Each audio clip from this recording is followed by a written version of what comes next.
السلام عليكم ورحمة الله وبركاته. أهلا يا حلوين، عاملين ايه؟ يا رب تكونوا دايما كلكم بخير، ويا رب تكونوا دايما كلكم كويسين. ازيكم؟ وحشتوني جدا جدا جدا، بقالي كتير قوي ما نزلتش فيديوهات. عايزة اقولكم تقريبا كده شهر ونص من اول رمضان وانا ما نزلتش اي حاجة خالص. هقول لكم ليه وكل حاجة، بس عايزة الاول اسلم عليكم كلكم، وعايزة اقول لكم انكم وحشتوني، التصوير وحشني جدا. انا تقريبا بقى ايه يعني مش عارفة هل هفضل كده فعلا على طول، هفضل انزل كل فترة كده وخلاص ولا لأ، بس فعلًا ما بيبقاش بمزاجي خالص والله، وكل فترة باقعد فيها أو باوقّف تصوير بيبقى غصبٍ عني، وبارجع أقول لكم إن أنا إن شاء الله مش هاوقّف تاني وهاصوّر. المهم هنرغي مع بعض كده كتير النهارده عشان أنتم وحشينّي جدًا، والكلام كمان معاكم وحشني جدًا. فعايزة أقول لكم يا رب تكونوا دايمًا كلّكم بخير، ويا رب تكونوا دايمًا في أحسن حال. طمنوني عليكم وقولوا لي عاملين إيه، خرجتوا كده من العيد بقى يعني استعديتوا طاقتكم تاني، أو يعني رجعتوا لنشاطكم تاني، والّا لسه بقى مكسلين كده زي حالاتي؟ والدنيا عاملة معاكم إيه من بعد العيد؟ وكمان إيه الأخبار بقى، طلّعتوا اللبس الصيفي والّا لسه؟ والجو عندكم برد لسه في هوا والّا بقى حَر؟ فتعالوا النهارده اليوم فيه كُلّه نشاط، كُلّه حماس، كُلّه طاقة إيجابية. بُصّوا كُلّه يعني ممنوع الفيديو ده مش للكسلانين خالص، الفيديو ده كُلّه مليان نشاط، مليان كده شغل ومجهود وبُص وحماس كده، حاجة كده إيه. قُلت بقى لازم أرجع كده بفيديو كلّه نشاط وحيوية يعوّض بقى الفترة اللي أنا كنت مش باصوّر فيها. فيالّا بينا كده نبدأ مع بعض ونسمّي بسم الله الرحمن الرحيم ونصلّي على رسول الله، ونبدأ الفيديو بتاعنا النهارده. وحشتوني جدًا، جدًا، والتصوير كمان معاكم وحشني جدًا زي ما قُلت لكم. بُصّوا بقى النهارده اليوم بتاعي هيبقى في المطبخ، علشان المطبخ زي ما أنتم شايفين بجد كان صعب أوي. وعايزة أقول لكم إن اللي حصل في المطبخ ده كلّه ما خدش يومين بالضبط. يعني أنا عارفين أنتم لسه ما استعدِّتش، أو ما مش عارفة اسمها إيه، ما استعدتش طاقتي تاني من بعد العيد، لسه حاسة إن أنا كسلانة كده وموخّمة أوي. وخصوصًا كمان إن أنا في فترة كل شوية ياسين يتعب وتطعيمات وتسنين، وعارفة حاجات كده كنت أنا نسيتها تقريبًا. اللي مش عارفني أو اللي أول مرّة يشوفني، عشان أنا عندي آدم ما شاء الله اللهم بارك 7 سنين، وعندي كمان ياسين عنده 6 شهور، اللهم بارك. ربنا يحفظه يا رب، ويحفظ لكم أولادكم كلكم، ويحفظ لنا أولادنا، ويرزقكم يا رب بالخير والرزق والصحة والذرية الصالحة. واللي ربنا لسه ما رزقهوش بالذرية، ربنا يا رب يرزقك بالذرية الصالحة. واللي نفسه في ولد أو بنت ربنا يديله كل اللي نفسه فيه. فأنا معايا ياسين ما شاء الله اللهم بارك 6 شهور. عايزة أقول لكم مطلع عيني حرفيًا، كل حاجة ناسياها. عارفين اللي بيبدأ من أول وجديد؟ يعني أنا ما شاء الله آدم 7 سنين، بس أنا حاسة إن أنا أول مرة أخلّف بجد، ناسية كل حاجة حرفيًا، كل حاجة باسأل عليها، كل حاجة ما يعني كإني ما خلّفتش قبل كده. وخصوصًا كمان إن الفرق الكبير ده خلّى بصراحة الموضوع صعب أوي. أقل مجهود دلوقتي بقى بيتعبني، يعني الموضوع صعب جدًا بصراحة. فأنا من بعد العيد وحاسة كده إن أنا مكسلة، باعمل كل حاجة على قد ما باقدر. اللي هو مثلًا طبعًا إحنا كده كنا منضفين تنضيفات عميقة. أنا ما صورتلكوش على فكرة، وأنا هاقول لكم ليه. بس يعني كنت باعمل كل حاجة مع نفسي، لإني كان الوقت بتاعي أخدني شوية، حصلت عندنا شوية ظروف في البيت، وشوية ظروف كده في العربية بتاعة جوزي. فده خلّاني اللي هو أنا مش مركزة خالص، مركزين في حاجة تانية. والتصوير بالنسبة لي أنا باحبه جدًا، وحاجة بتغيّر لي مودي، و وفي نفس الوقت باسعى إن هو يبقى شغل وكده، وربنا إن شاء الله بإذن الله يجعله سبب أو يكون سبب للرزق إن شاء الله. بس في نفس الوقت هو يعني حاجة أنا باحبها جدًا وبصراحة، وبتدّيني طاقة وبتدّيني بتخرّجني من دايرة اكتئاب وزعل وحالة نفسية مش حلوة، بيدّيني طاقة إيجابية بصراحة. بس فعلًا أنا ما كانش عندي وقت خالص للتصوير، أو بالمعنى الأصح، فالتصوير زي ما قُلت لكم كده بالنسبة لي زي يعني حاجة من الحاجات اللي أنا باحبها جدًا.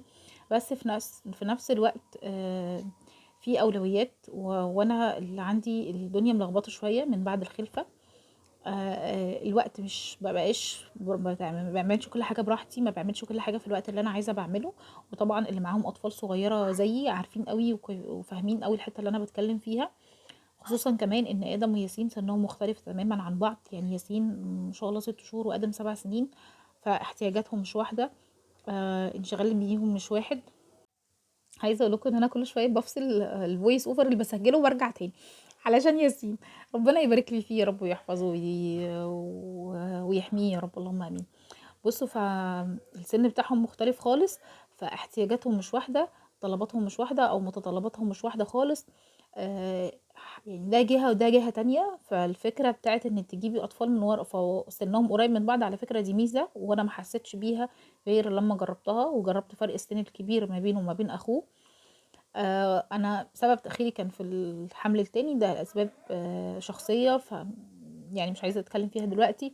بس يعني فعلا هو مش ميزه خالص، بالعكس عيب جدا. وانك تجيبي ورا بعض على فكره، والله هي دي فعلا كلامهم زمان، هاتيهم ورا بعض عشان ترتاحي. هم ما بيقولوش الكلام ده من فراغ، هم فعلا كانوا ليهم نظره بعيده وليهم نظره في تجاربهم او خبرتهم وكده. فانا دلوقتي ما بين طفل بيروح المدرسه ومدروس ومذاكره وكورسات ودنيا ونزول وطلوع يوميا، وما بين طفل تاني عايزك طول الوقت شايلاه وعايزك طول الوقت بتهشكيه ونوم غير منتظم تماما. آم، ومش بياكل نفس الاكل اللي بتاكلوه، مش بياكل نفس الشرب اللي بتشربيه، ليه جهه او ليه حياه خاصه بيه خالص، تعامل تاني خالص ومتطلبات تانية خالص مع طفل انت نازله طالعه بيه كل شويه ما بين دروس وكورسات زي ما قلت لكم. فانا عندي الدنيا ملخبطه شويه، فده مخليني بصراحه من ضمن الحاجات اللي مكسلاني. تمام، فمكسلاني عن التصوير بصراحه، لان التصوير بياخد وقت وبياخد مجهود وبياخد الحاجه لو بتعمليها في ربع ساعه، ما دام بتصوري بياخد الموضوع بياخد منك ساعه. الفكره مش ان بفتح الكاميرا وبقف اصور، لا، انتي بتقومي تلبسي وتجهزي نفسك وتلبسي طرحتك وبتصوري بكادر معين او بزاويه معينه. مثلا بتوقفي الكاميرا وترجعي تصوري وهكذا. انتوا فاهميني؟ فاللي بيصور او اللي فاتحين قنوات عندهم نفس المحتوى بتاعي عارفين كويس قوي انا بتكلم في ايه. المهم بقى انا هقول لكم على الكوبايه دي ونرجع بعد كده نكمل الحديث الكلامي معاكم عشان توحشوني جدا. بصوا، الكوبايه دي انا كنت اشتريت مشتريات اول رمضان واشتريت مشتريات حلوه، بس بصراحه انا برضو من ضمن الحاجات اللي ما صورتهاش وكنت زعلانه جدا ان انا كنت عايزه اصورها معاكم، بس زي ما قلت لكم ان انا ما عرفتش اصور اي حاجه خالص. دي كنت الحاجات اللي انا كنت جايباها. بصوا، انا كنت جايبه كوبايات من النزهه، عارفين طبعا انتوا النزهه، شارع نزهه، في بصراحه حاجات حلوه جدا وكنت اول مره اروحه. فاشتريت الحاجات اللي انتوا شفتوها دي، الكوبايه دي، طقم الكوبايات اللي هو لونه ده حلو جدا، كان ب 240 تقريبا، مستورد مش مصري. بصوا يا بنات، الحاجه الكاسات او الكوبايات اللي بيبقى عليها ختم من تحت كده او علامه، دي تعرفوها ان هي مش مصري، مستورده. تمام. ازازها حلو جدا ولونها كمان حلو قوي وحجمها ومسكه ايديها حلوه للشاي. وكمان الكوبايه اللي كانت قبلها اللي هي الكوبايات الكبيره بتاعه الميه، تحفه، ازازها حلو جدا، كانت برضو سعرها، بس دي انا كنت جايباها من الفرجاني اللي هنا عندي في شبرا. كان سعر التلاتة 50 جنيه. بجد انا مش عايزه اقول لكم قد ايه حلوه جدا، وخصوصا في شرب الميه والعصاير، بتاخد كميه ميه حلوه. عارفين لما تمسكوا كوبايه ميه تشربوا منها على مره، يعني تشربوا منها تملوا الكوبايه مره واحده فخلاص ترويكم. انا بحب كده، مش بحب افضل كل شويه املى واشرب املى واشرب، فاهميني؟ يبقى حجمها حلو. كمان جبت مج اللي هو الكابلز ده، اللي هو المجات اللي بتبقى اتنين مع بعض نفس اللون او مثلا رسمات مختلفة بس في الاخر بتبقى هي نفس الفكرة. برضو كنت جايبة المج الواحد ب85، كانوا حلوين جدا. وجبت المج الكبير اللي انتوا شفتوه في الاول المنغرش ده، برضو التلاتة منه، الاتنين منه من الفرجاني كانوا ب50 جنيه. المهم بقى فالمهم كنت اشتريت حاجات اول رمضان وبصراحه ما صورتهاش، لان انا داخل عليا رمضان زي ما قلت لكم، كان عندنا شويه ظروف كده، فده ما ساعدنيش ان انا اصور. كنت ملهيه قوي في البيت وكده، وكنت عايزه انجز حالي وانجز نفسي، لان في الاول وفي الاخر يعني على قد ما الفيديوهات وعلى قد ما التصوير وعلى قد ما القناه بتاعتي انا بحبها وبحب الشغل فيها ومن ضمن اولوياتي وكل حاجه، بس طبعا لو هنتكلم ان الاولويات رقم واحد واتنين وهكذا، ففكرة ان بيتك وولادك هما نمرة واحد. بيجي بعد كده بقى حاجتك الخاصة، شغلك او سواء مثلا هواياتك او الكلام ده كله، فاهميني؟ فانا ما كانش عندي وقت خالص بصراحة، وكنت مضغوطة جدا، لان ايام رمضان فجأة انا فجأة لقيت الايام بتاعت العيد داخلة وخلاص، والوقت بيجري مني وانا مش لاحقة اعمل اي حاجة، وما كنتش بعمل الحاجة كمان بأوقات منتظمة. انتوا فاهميني؟ ياسين شوية نايم بالنهار شوية نايم بالليل، مفيش عدم انتظام بالنوم تماما. ممكن اغسل المواعين اللي انتوا شايفينها دي ممكن على مدار اليوم كل شوية اخطف طبقين في طبقين وهكذا. المطبخ بقى عندي كان زي ما انتم شايفين كده مأساة مأساة مأساة مأساة، يعني عايزه اقول لكم والله بجد يعني حاله مأساويه، بسبب بس ان انا قعدت بالظبط، يعني كان المطبخ ده اللي حصل فيه ده كله والكركبه دي كلها يا جماعه يوم واحد وعشاء. يعني كان العشاء بالليل، ما بعد ما اتعشينا ما غسلتش مواعين، تاني يوم بقى فطار وغدا وعشاء، فاهميني؟ يعني يوم كامل ما غسلتش فيه مواعين خالص. كنت كل اللي بعمله ان انا بخش اغسل المواعين و قصدي سوري اعمل الاكل واطلع، عشان كمان كان ياسين تعبان شويه وكنت مضغوطه، فكنت دايما قاعد على رجلي مش بيسيبني خالص، كنت بعمل بس الغدا بالعافيه والفطار والكلام ده كله. فكان المطبخ مش عايزه اقول لكم يعني حاله لا، يعني لا تسر عاده ولا حبيب. المهم ان انا انجزت فيه بصراحه، واستعدت كده نشاطي واستعنت بالله واستغفرت ربنا، وحاولت ان انا انيم ياسين. واول ما ان هو نام وحسيت كده ان هو ايه راح في النوم كده شويه، ابتديت ان انا بسرعه بسرعه اجري وافتح الكاميرا، وقلت لا ان شاء الله باذن الله باذن الله عايزه بقى ابدا اصور تاني، لانه بصراحه من الحاجات اللي بتغير مودي خالص وبتخليني استعيد كده ايه نفسيتي ونفسيتي الايجابيه، هي التصوير. بجد بيفرق معايا جدا جدا جدا. فقلت لا خليني بقى ابدا اصور معاكم تاني ان شاء الله. والله كل اللي انا محتاجاه منكم بجد ان انتوا تدعوا لي، عشان محتاجه دعوات كتير جدا، ان انتوا تدعوا لي كده ان ربنا ييسر حالي لان الفتره دي برضو الواحد بيمر بشويه ضغوطات. بس ان شاء الله ربنا يعديها على خير، اللهم امين يا رب. وكمان داخله بقى خلاص هطعم ياسين والكلام ده كله، فيعني الفتره دي بصوا يعني مضغوطه مضغوطه، فان شاء الله باذن الله ربنا ييسر الحال وافضل كده اصور معاكم ومين ما افصلش تصوير ابدا. تمام. بس فهي دي الفكره والله، اللي السبب اللي انا ما كنتش بصور عشانه او ما كنتش بنزل الفيديوهات، وهي زي ما قلت لكم اني انا لما بالاقي الدنيا مضغوطة حواليا، او ان انا مثلا محتاجة اركز في حاجة من الاتنين، ان انا مثلا اركز في التصوير وانني واركز ان انا كل حاجة بعملها اصورها لكم، ده بياخد مني وقت، او ان انا انجز نفسي وانجز حالي واحاول اسيطر او الملم الدنيا اللي حواليا، سواء في الروتينات او سواء في البيت الكلام ده كله، فلا يبقى خلاص خليني ايه يعني اركز مع البيت واركز ان انا انجز حالي، وبعد كده ايه كده كده ايه ان شاء الله نرجع نصور والكلام ده كله.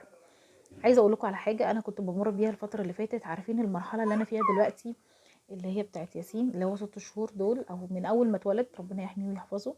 مرحله صعبه قوي بسبب ان تخلي الطفل، عارفين لما الطفل بيفضل، خصوصا لما الطفل او البيبي اللي انت عودتيه ان هو يفضل متشال، بجد من الحاجات الصعبه جدا. عايزه اقول لكم ادم ابني ما شاء الله اللهم بارك، لما اتولد ما كانش يعني كان متعلق بيا وكل حاجه، بس انا ما كنتش بشيله طول الوقت، كان لا بسيبه بيلعب واحطه له يلعب بتاعته بيلعب، فما كنتش حاسه قوي بالموضوع بتاع ياسين.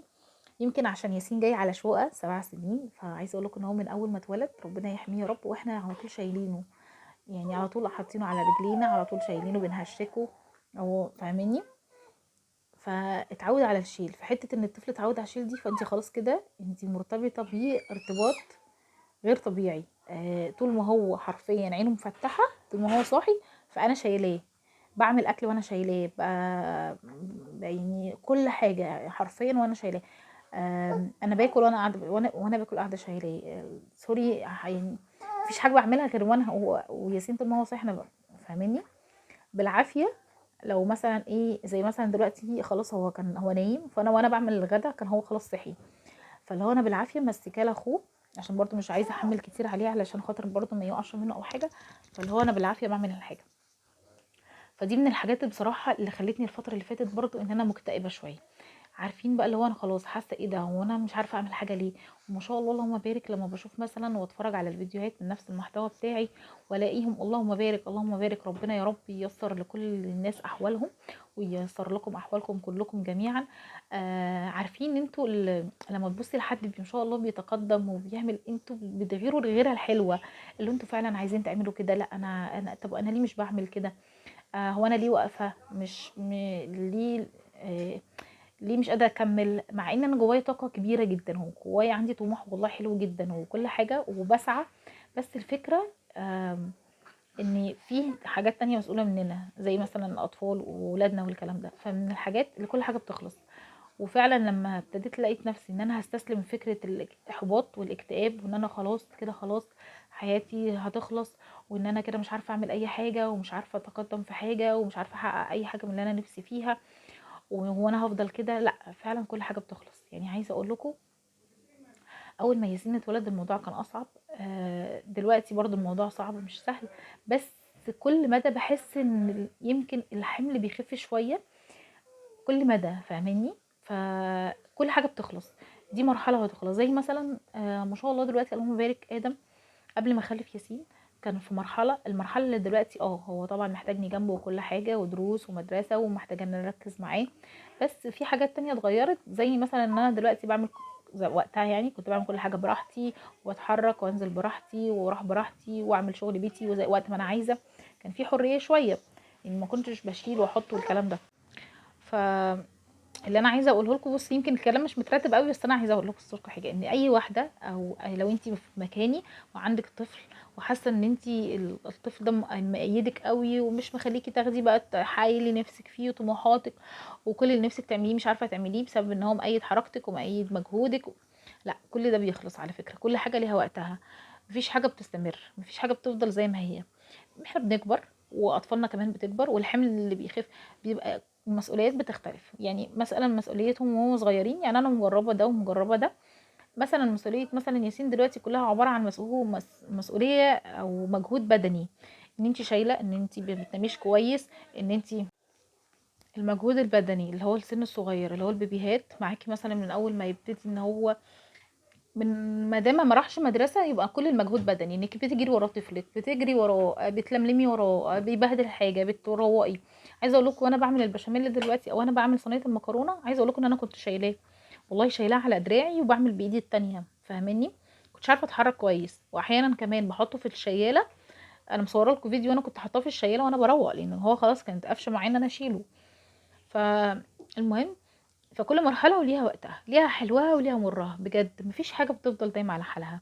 فالسن الصغير ده لحد ما يبدأ الطفل يروح المدرسة، فانتي اعترفي ان كل مجهودك ده مجهود بدني، قلة نوم، قلة راحة، مفيش نوم مستقر. لان طبعا انتي بتنامي على حسب ما الطفل ينام، وقت ما بينام احيانا بيبدله. غير كده كمان لو انتي مثلا معوده طفلك على الشيل، ان انت دايما شايلاه واقفه بيه، انا نفس الكلام.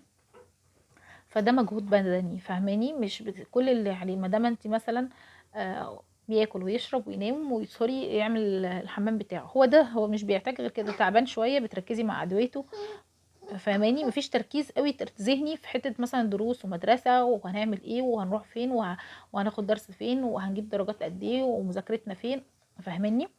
فده حاجة غير بقى لما يكون مثلا، فانتي عشان كده بيبقى معايا حركتك.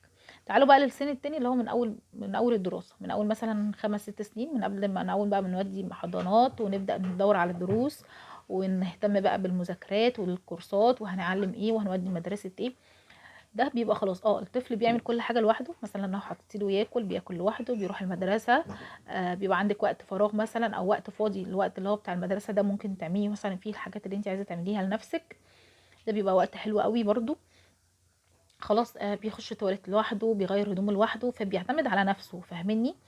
ما بقاش فيه جزء اعتماده، ما بقاش كليا عليكي، اعتماده بس في انك تنزليه وتوديه وتجيبيه وتذاكري له. في حاجات تانية بقى هو بيقدر يعملها بنفسه، سواء ولد او بنت، فاهمني؟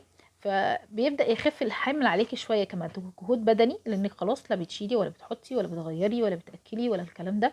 بس في نفس الوقت بقى بيجي مكانه المجهود الذهني، ان انت طول الوقت بتفكري في مدرسته، في دروسه، في مذاكرته، انك عايزاه يبقى احسن حد، عايزاه يبقى اشطر حد، عايزاه او خصوصا لو جاي عليكي فتره امتحانات، كل تركيزك ان انت مضغوطه عشان المذاكره، ويا ترى ان شاء الله باذن الله ربنا آم، طب يعني تعبي ده ما يروحش على الفاضي، ومذاكره ومذاكره وسهر والكلام ده كله، فاهمني؟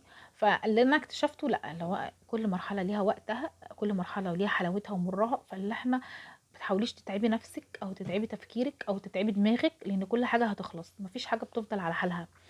الوقت الصعب هيعدي، والوقت السهل برضو مش هيفضل كتير وهيعدي، فاهمني؟ فكل حاجه لها وقتها. استمتعي بكل وقت، استمتعي بطفلك الصغير. انا قررت بجد اعمل كده، ان انا ما احاولش ان انا اشيل دماغي اكتر من طاقتها. كل حاجه هتمشي زي ما ربنا عايز، كل حاجه هتمشي بترتيبه. احنا كعباد او احنا كبني ادمين، احنا ما بنعملش حاجه، حتى لو انت عملنا نفسك، احنا ما بنعملش حاجه غير اللي ربنا كاتبها لنا. انت رحتي، اللي بيروح يرمي نفسه في اللي بيروح يأذي نفسه، هو احنا طبعا مكتوب له كده، بس طبعا يعني احنا لينا التفكير، وان احنا علينا التفكير والتدبير وكل حاجه، وربنا عليه التدبير قصدي. بس في الاخر ان احنا آم، في الاخر ان اللي عايزه ربنا هيكون، فما تتعبيش تفكير ديك. سيبي كل حاجه تمشي، طبعا خططي ورتبي نفسك وخططي لكل حاجه، بس سيبيها يعني، خططي وارمي على ربنا، خططي او مثلا ايه احلمي، او خططي واعملي اللي عليكي وارمي على ربنا، وكلها هتمشي بترتيب، وكلها هتمشي بتخطيط ربنا وبإرادة ربنا. فما تشيليش دماغك وتشيلي نفسك اكتر من طاقتها، كفايه المسؤوليات اللي علينا. فاهمني؟ كنت عايزه اتكلم معاكم شويه، وكنت عايزه ادردش معاكم شويه عشان انتوا وحشتوني، وبرضه في نفس الوقت مش عايزه اكون رغايه وبرغي كتير وبصدعكم. وحشتوني بجد جدا جدا من قلبي، وعايزاكم تدعوا لي دعوه حلوه. وكمان عايزه اللي لسه ما اشتركش لحد دلوقتي في القناه، اتمنى انها تشتركي وتفعلي زر الجرس عشان كل ما اعمل فيديو ان شاء الله ينزلك.